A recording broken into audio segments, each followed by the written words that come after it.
Tuhan, Engkau adalah sumber ketenangan seluruh hidup kami. Di tengah-tengah dunia yang penuh dengan gelora setiap waktu, setiap saat, setiap hari. Tetapi kami bersyukur Engkau Allah yang mengasihi kami melalui firman-Mu. Engkau telah menurunkan firman-Mu sebagai janji-janji yang indah bagi kami. Firman-Mu memberikan kami pengharapan untuk kami tenang menjalani kehidupan kami di dalam dunia ini.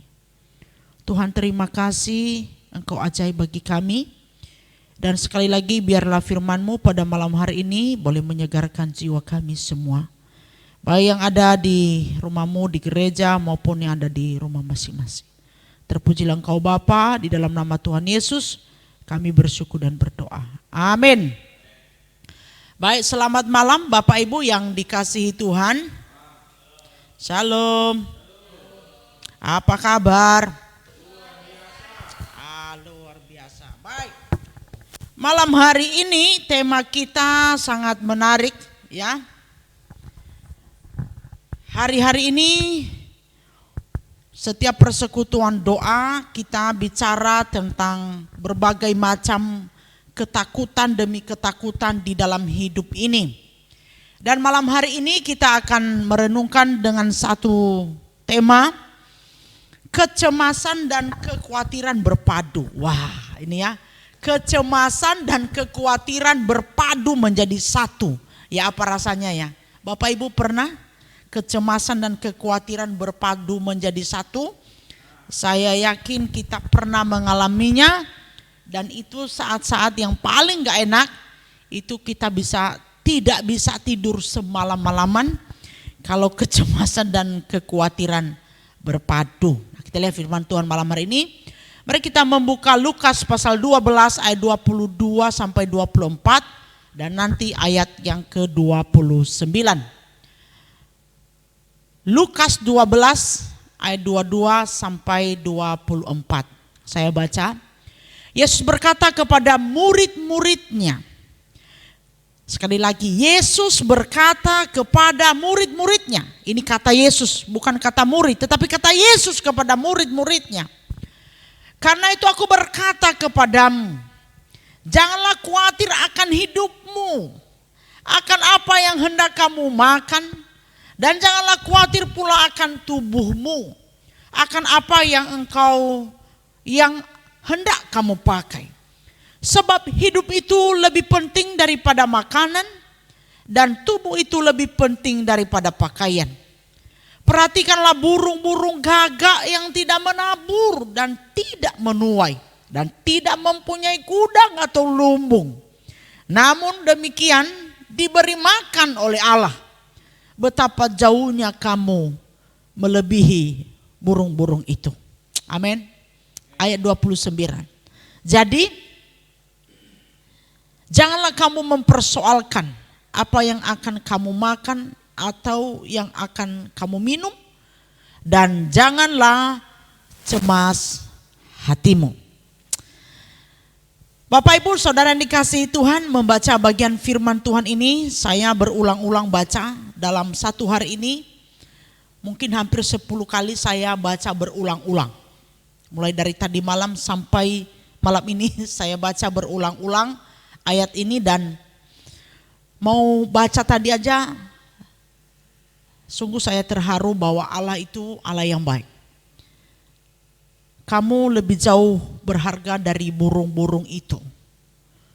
Kita lebih jauh berharga dari bunga baku. Masakan Tuhan tidak akan memelihara hidup kita. Masakan Tuhan tidak akan mencukupkan segala kebutuhan kita. Amin. Amin. Jadi khotbahnya sudah selesai, mari kita berdoa. Ya, saudara dikasihi Tuhan, khawatir itu baik. Khawatir itu dalam tatanan tertentu, dalam ukuran tertentu, khawatir itu baik. Kalau orang tidak khawatir, maka orang tidak akan berjaga-jaga di dalam hidupnya. Benar gak? Khawatir yang dikatakan oleh Tuhan Yesus di sini, hai murid-murid, aku katakan kepadamu jangan khawatir akan hidupmu. Itu adalah sudah di tatanan, sudah mulai tidak lagi memiliki iman dan tidak menaruh pengharapan kepada Yesus sang pemilik hidup.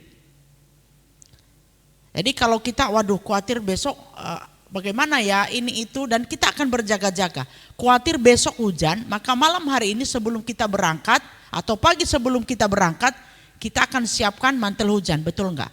Tapi kalau orang enggak pernah ada khawatir sedikit pun, maka orang itu orang paling malang. Dia akan kena bahaya, berbagai macam bahaya di perjalanan hidupnya. Nah, tetapi kalau sudah kekhawatiran yang membuat kita hampir kehilangan iman, bahwa Tuhan itu sungguh yang bertanggung jawab atas seluruh hidup kita, maka kekhawatiran itu akan menguasai kita dan yang terjadi muncullah yang disebut dengan kecemasan.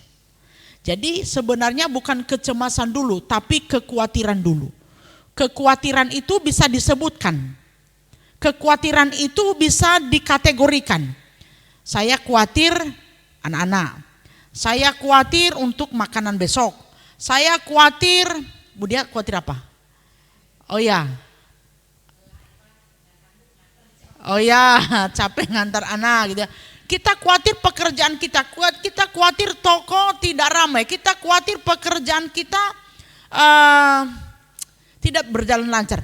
Khawatir itu bisa dikategorikan, betul enggak? Nah, tapi kalau semuanya itu sudah memenuhi hati dan pikiran kita, maka muncul namanya kecemasan. Dan kecemasan itu sulit didefinisikan. Yang ada adalah cemas nggak jelas, kita tidak bisa tidur, kepala kita sakit, perut kita sakit, mata kita kambuh, mata kita berkunang-kunang, emosi kita tidak jelas, dan kita menjadi sangat tertekan. Nah, itu kecemasan. Bapak Ibu, malam hari ini Anda ada di posisi mana? Khawatir yang bisa dikategorikan, jelas khawatirnya, atau justru udah stres tapi nggak tahu apa yang dikhawatirkan, tidak bisa didefinisikan. Nah, itu sudah sampai ke kecemasan, ya. Nah, kalau duanya berpadu, kekhawatiran dan kecemasan menjadi satu, nah selamat malam. Bapak Ibu pasti tidak bisa tidur malam hari ini. Tetapi kiranya firman Tuhan ini bisa menolong kita untuk bisa hidup tenang malam hari ini dan esok dan seterusnya. Bagaimana supaya kekhawatiran dan kecemasan tidak menguasai hidup kita? Nah, langsung saja ya, saya tipe orang yang to the point. Saya tidak suka basa-basi dan muter-muter. Maka itu sebabnya setiap saya khotbah jelas-jelas 1, 2, 3 sampai berapa jelas ya. Ya kan Budia ya, jelas ya. Jadi yang pertama adalah cara mengatasi kekhawatiran dan kecemasan supaya tidak menghimpit hidup kita. Yang pertama, jangan membuat prediksi-prediksi buruk tentang hari esokmu. Sekali lagi saya ulangi. Jangan membuat prediksi-prediksi buruk tentang hari esokmu.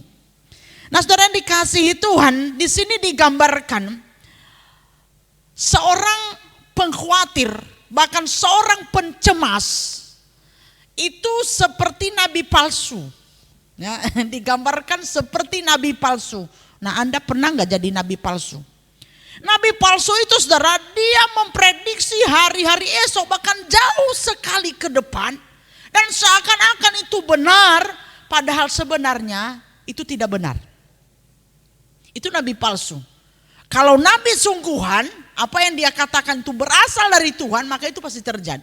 Nah, kalau nabi palsu itu tidak hanya yang kita baca di dalam Alkitab. Para nabi palsu melawan nabi yang benar. Nabi yang dari Allah. Tapi nabi palsu itu juga termasuk kita. Ketika kita memprediksi hal-hal buruk hari esok, bahkan kita memprediksi hal-hal buruk itu dan kita kenakan kepada diri kita sendiri. Ya, waktu saya renungkan ini memang lucu ya. Ya itulah ya lucu ya. Lucu maksudnya saya tertawa untuk diri saya sendiri. Pernah enggak saudara memprediksi hari esok Anda begitu buruk dan Anda memikirkan hal-hal yang negatif akan terjadi dan seakan-akan itu pasti terjadi, dan kemudian kita tertekan dengan itu, kita khawatir dengan itu, bahkan kita cemas dengan itu, bahkan itu menekan hidup kita luar biasa. Nah saudara, pada saat itu terjadi, maka katakan kepada dirimu, hai nabi palsu, berhentilah bernubuat.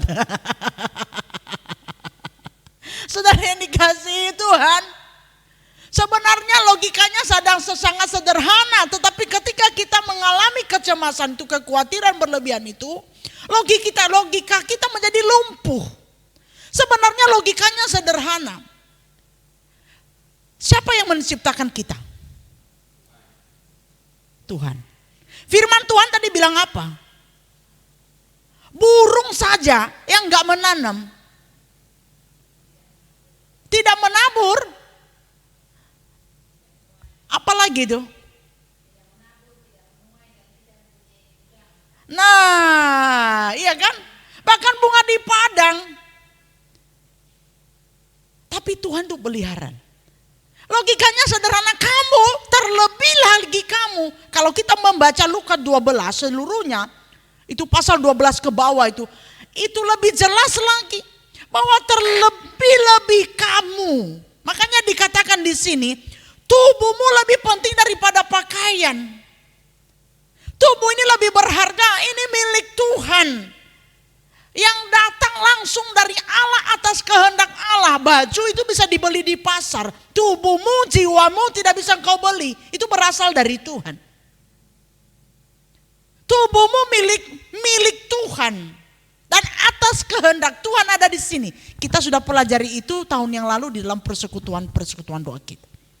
Artinya apa? Logikanya sederhana. Hidup kita ini milik Tuhan.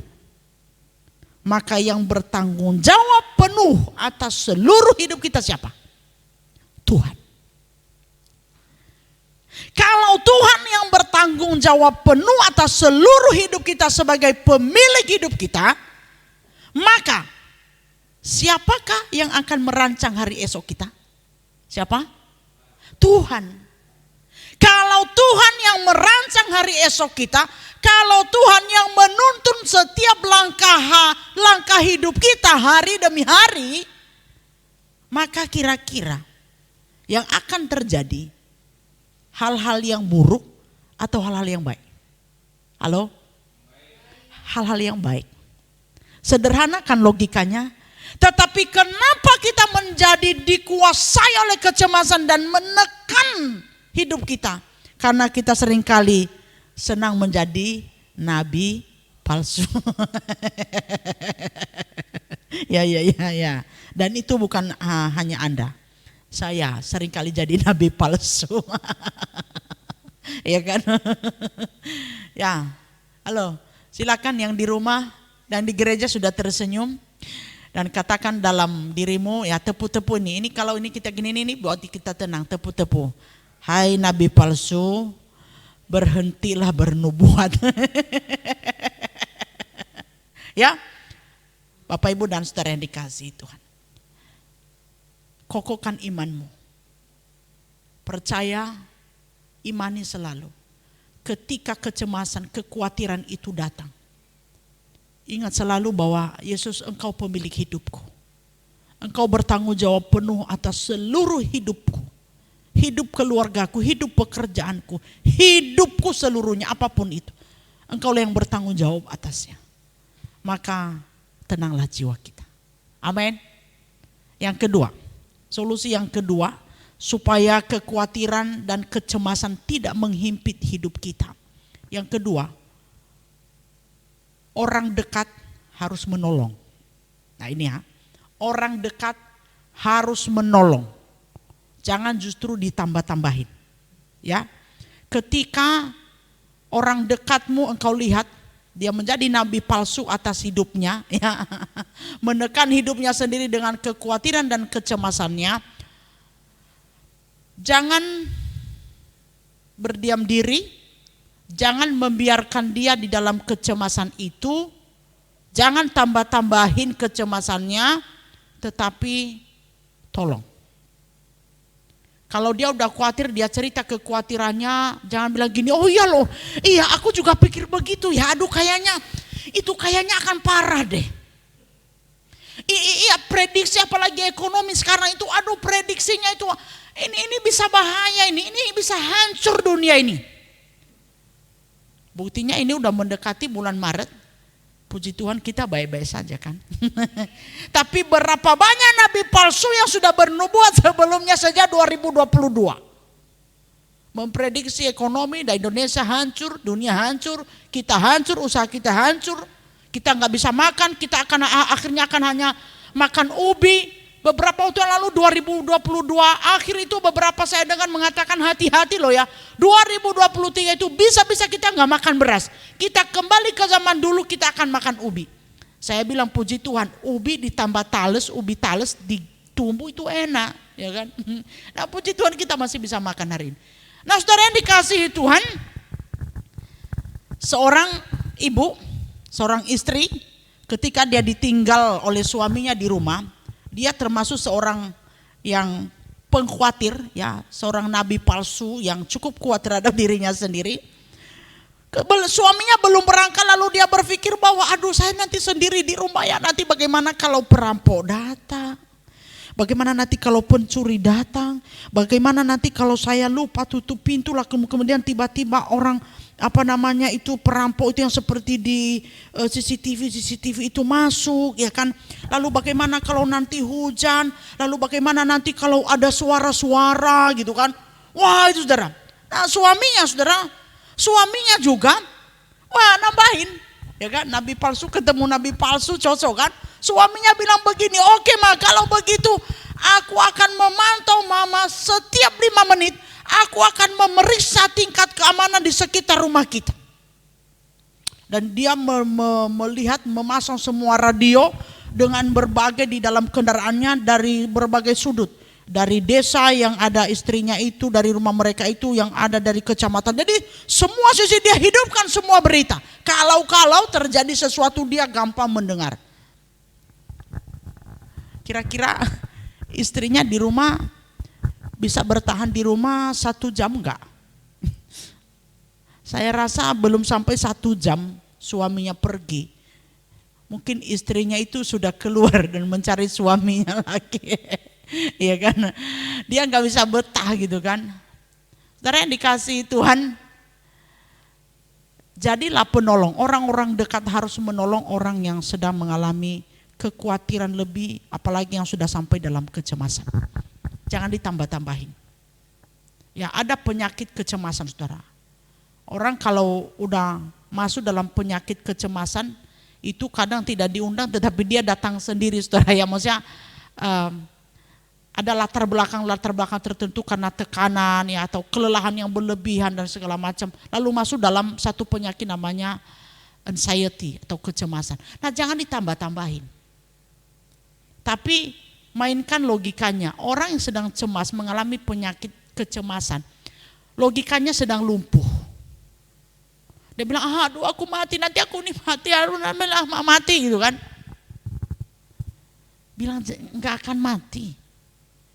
Yang menetapkan orang mati atau tidak, kapan orang mati atau tidak itu Tuhan, bukan pikiran. Amin. Termasuk tadi yang menetapkan langkah-langkah hidupmu bukan pikiranmu, bukan cara berpikirmu, tapi Tuhan yang menguasai masa depan. Nah, kita seringkali menentukan masa depan kita berdasarkan pikiran kita. Berdasarkan pikiran kita yang terbatas. Lalu kita mengelola itu dan kita tetapkan masa depan kita dan pikirkan semua yang buruk-buruk. Nah, Bapak Ibu, saudara yang dikasihi Tuhan, apa yang kita khawatirkan hari ini? Saya tidak tahu apa yang menjadi kekhawatiran Bapak Ibu. Atau kita sudah di tahap cemas. Kesehatan kita, aduh kayaknya nanti aku prediksi ya. Kalau aku udah umur 50 tahun itu kayaknya kakiku itu udah gak bisa berjalan. Karena hari ini aja ya, kalau aku naik tangga bunyi-bunyi kerdek, aduh matilah aku tuh. Umur 50 tahun itu kayaknya udah matilah aku tuh, sakitnya minta ampun ya. Jadi kita persiapkan. Kita belum 50 tahun aja pasti kita udah mati duluan. Dengan apa? Karena ini tadi kita prediksi hal-hal yang buruk dalam diri kita. Itu ya, kayaknya aku nggak nih, kayaknya akan susah hidup kami ini kayaknya karena ini Tuhan. Lalu tiap saat kita pikirkan itu. Belum susah, sudah susah duluan. Betul enggak? Belum susah, udah susah duluan. Maka seringkali nanti dikatakan apa yang engkau katakan itu akan terjadi. Sebenarnya bukan karena itu terjadi.